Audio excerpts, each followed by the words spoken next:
Greetings, this is Lodril and welcome to the review for Foreclosed. Foreclosed was developed by Antap Studio and published by Merge Games. I was provided with a key for this review. But first things first, you are Ivan Kapnos.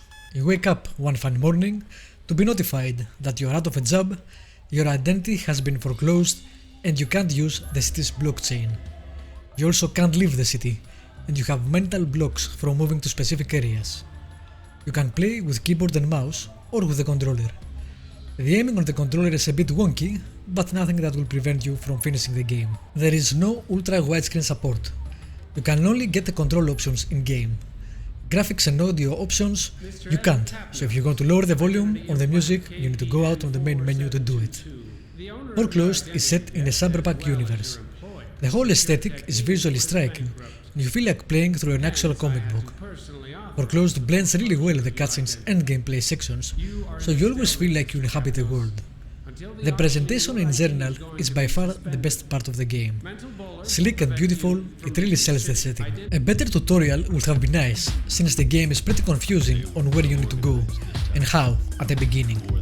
Sometimes the cool camera angles don't help with that either. There is no manual saving. Auto-saving is pretty poor and you will have to redo parts of a level if you die, which gets more annoying because you cannot actually skip dialogue. If you need to redo a section, you have to listen to it again and again. There are also choices in dialogue where you get to ask questions, can't skip those either. If by mistake you pick the same option, you have to listen to the whole thing again from scratch. The main character's voice acting is not so great.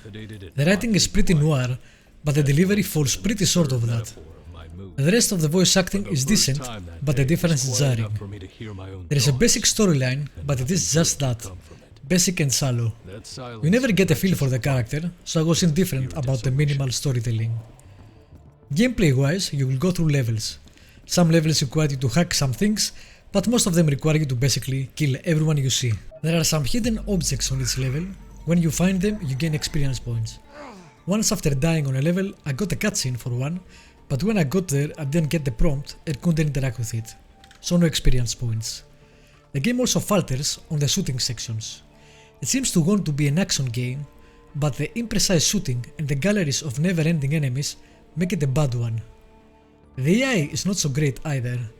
The enemy does not react at all to the dead people around them when you take them out stealthily, and the shooting galleries have the enemy kinda stand there, often without cover, shooting at you. There is a leveling up system, but it is very rudimentary and there are only a handful of abilities to get, which don't change things that much.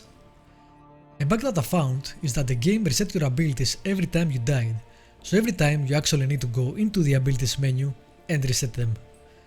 The music is not bad, but nothing to write home about. The gun sounds are weak and don't have any impact. The game also bugged, hopefully that's a bug and not the actual sound design, and the voice over of the main character and some sounds were as loud as possible, even though on the settings, sound and music were at minimal. In other scenes, the volume was normal. It took me 4 to 5 hours to finish the game, so it is pretty short in length.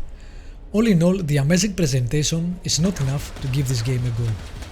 Go find something better that is worth your time and money.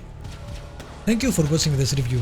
As always, feel free to leave me a comment or suggestions on the review or other games you would like me to cover. Press the like button if you enjoyed it and feel free to subscribe to be notified when more previews or reviews go online. Apart from YouTube, you can find me on Twitter, Steam and everywhere else as Vlodril. Have a great day and I will see you next time.